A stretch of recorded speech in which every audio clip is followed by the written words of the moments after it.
right.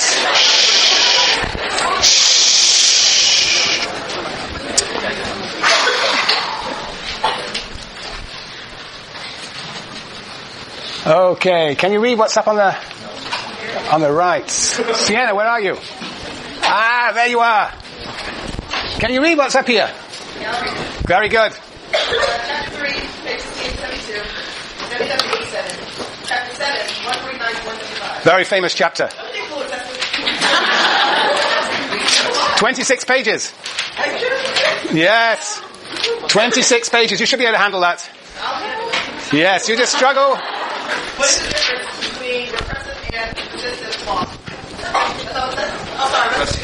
Restitutive law. What happens to inheritable solidarity under organic solidarity? Brilliant. What happens to the state under organic solidarity? Brilliant. What is the Durkheim criticism of science? No. Spencer. Okay. Yeah, no, this is the big hump now. Once you're over this, then everything is fun. It's downhill after this. So, this is chapter 7. It became a very, very important chapter in the history of sociology in the United States of America, made famous by a fellow called Parsons. And we will see why. It's all about what he called the non-contractual elements of contract. And now we'll see what they are. Yes. Okay. That's for next time. That'll keep you busy over the weekend. It's too cold to go to the beach anyhow, so. Yes. Good. Any questions about anything? Everybody happy? Nicole, you happy? Really? You don't look that happy. Okay, very good. All right.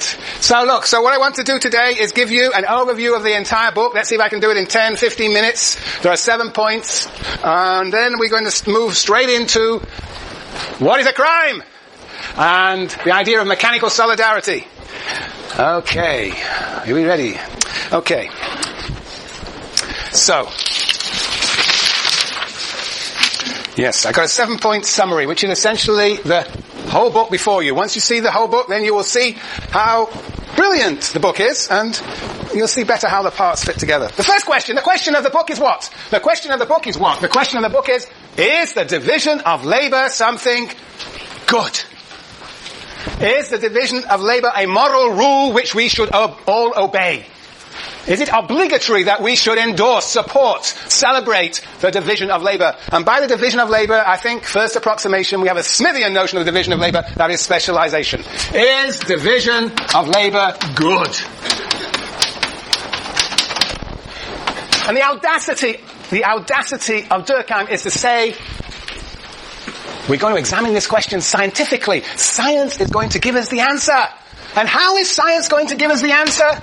The science is going to give us the answer because what we're going to do is to examine empirically the division of labor and see if it contributes to, is associated with something that is of indisputable moral validity, of indisputable moral value, which is solidarity.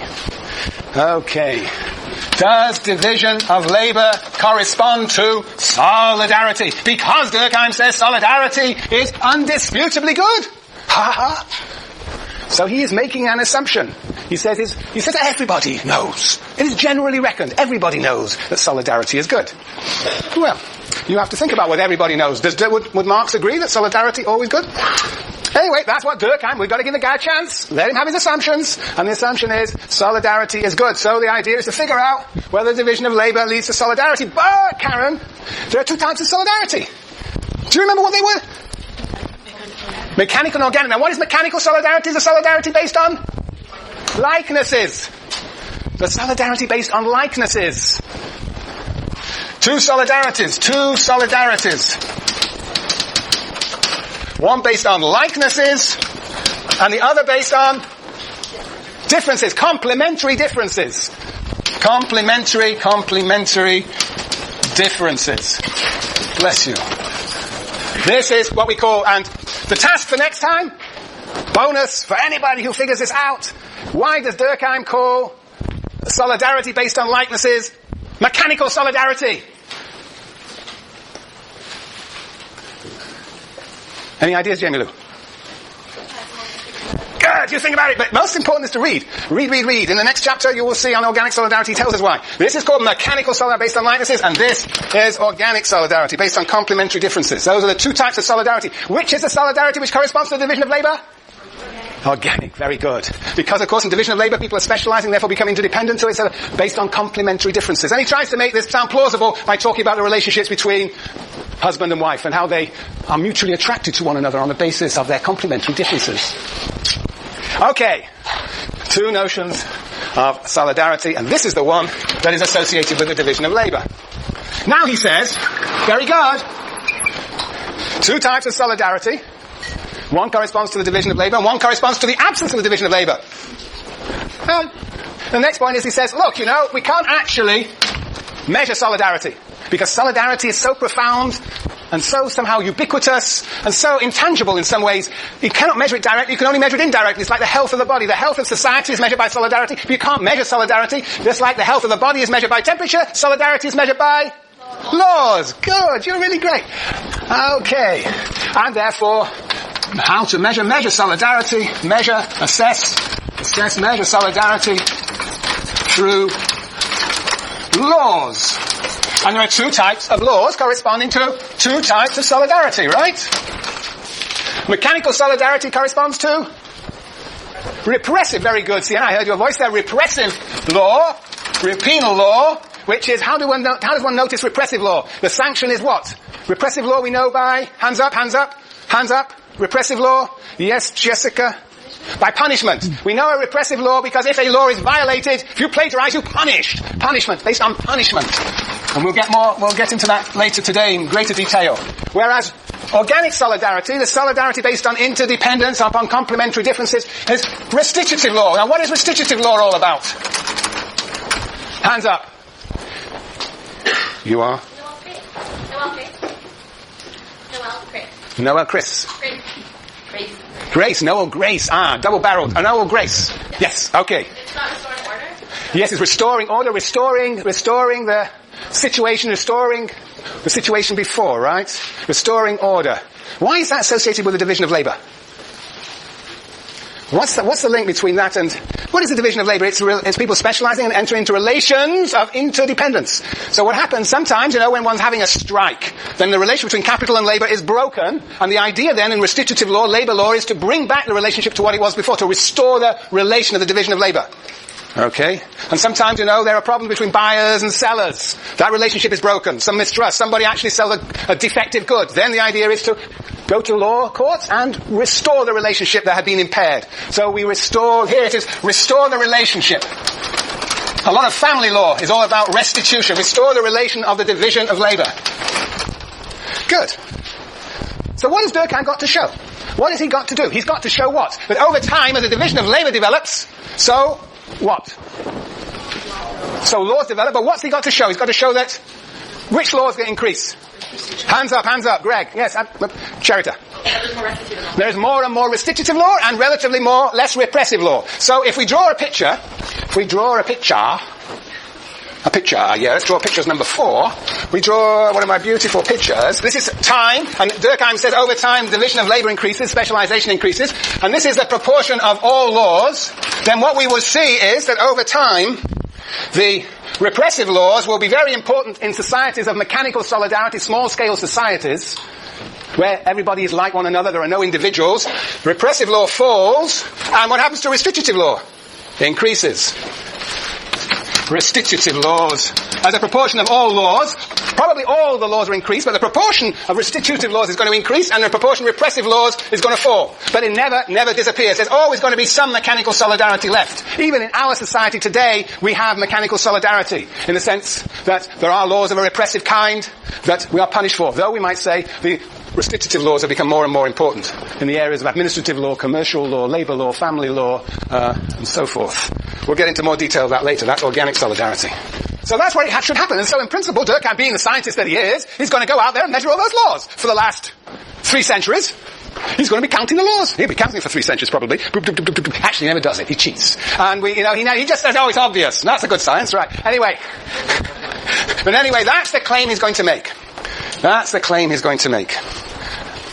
a simple argument in Durkheim. That essentially, he's going to show that organic solidarity becomes more and more important because these restitutive laws become more and more important, and therefore division of labour leads to solidarity.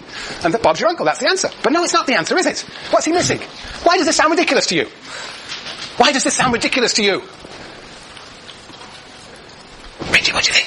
Does it sound ridiculous? More than the other stuff that we've got. Whoa. Now there is a real endorsement of social theory in my teaching. Yeah, right. That's a great response. Thank you very much. Yes. I'm glad I got that on tape. Yeah. Yeah, I'll send it up to the chair of the department. Yes, I'll be fired tomorrow. Very good. Yes. Good. Okay. But let's keep it a bit more nuanced. Perhaps there's something peculiarly nutty about this claim. Somehow, this obsession with what? Solidarity. What's he missing? Is the world made of solidarity, Katie? No, people exploit each other. They exploit each other, and that results in what? Conflict. Yes. Conflict. Yes, conflict. What's going on today? Conrad? Are you dressing for the occasion, Durkheim? You think Durkheim would dress like? Absolutely. Oh, wow. I'm most impressed. I can't take my eyes off you. Yes, okay. Okay. Yes, all right. I've got to concentrate on theory. Yes. Now look. Yes. Conflict. Durkheim is obsessed with solidarity. Do you know why he's obsessed with solidarity? Why is he obsessed with solidarity? Because all around him he sees what? Functionality and order. He thinks that the world works in a harmonious way. He wants it to work in a harmonious way, but all around him he sees he's a Frenchman. He's living in France. He's living he's writing in 1890s. What's going on? Philippe? Revolution? Well, not quite revolution. You would hope. Conflict, struggle, class struggle. All around him is conflict. Therefore, he's interested in all this solidarity. Yes. So, he's got to fit this idea of conflict into his picture. Okay, Bridget? Yeah, good, right. You're with us now. Good. Okay, so point number 5. In fact, if we start drawing another picture of conflict and solidarity, we get a very different one. Yes, over time, increased division of labour. And here we're going to have conflict. So what we're going to see is that in the beginning, with small-scale society based on mechanical solidarity, there's very little conflict, and then conflict, the division of labour develops, increases. And over time, so this is conflict. And then solidarity, on the other hand, is going to be decreasing. As the division of labour develops, solidarity falls. But, of course, Durkheim can still hold on to the fact that in this solidarity here, there's going to be a lot of organic solidarity and a little of mechanical solidarity. So what solidarity is associated with the division of labour is what solidarity exists will increasingly be organic at the cost of mechanical, but in fact that's going to be overwhelmed by an enormous amount of conflict. So, what is happening? Division of labour develops. The solidarity that is associated with the division of labour, organic solidarity, increases relative to mechanical solidarity, but the amount of overall solidarity is really very small compared with the enormous amount of conflict around them. Neil. Looking at the two of those, if there's very little conflict, why do we need so many repressive laws?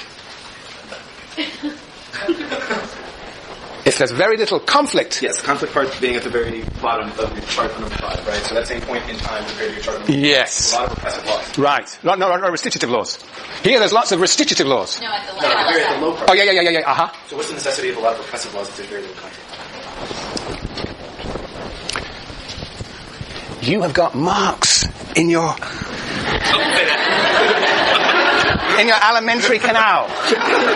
And it's all over your body. You've got this virus, the Marxian virus. Because Marx's claim is that the more conflict is, the more laws there are. But what does Durkheim say? It's the opposite. You've got to just dissolve everything that happened last semester, or put it aside, or put it in your left side, your heart, and put Durkheim in your right side. But the point is, that's absolutely what Marx's argument is. The more conflict, the more laws. Durkheim is saying that laws are a measure of solidarity. And so what he's saying, the fact that there are lots more laws over here means there's a lot more solidarity, and the fact there's a lot more restitutive laws relative to repressive laws means there's a lot more division of labour solidarity. Okay? But we're still saying that there's a lot of conflict all around. Yes, there is more solidarity, but there's an overwhelming amount of conflict too. So this is problematic for Durkheim, right? Marx knows it, because Marx says, of course there's going to be conflict. It's industrial capitalist society, there's bound to be conflict. But Durkheim is a bit worried. All this conflict, what are we going to do? So what's the answer? What is Durkheim? What do you think? Think of yourself as Durkheim now. What would you say? What do you think? Tell me, what would you think? How would you get yourself out of it? How are we going to get to a situation in which there is really only solidarity? What is he going to say here? This is a division of labour. What sort of division of labour?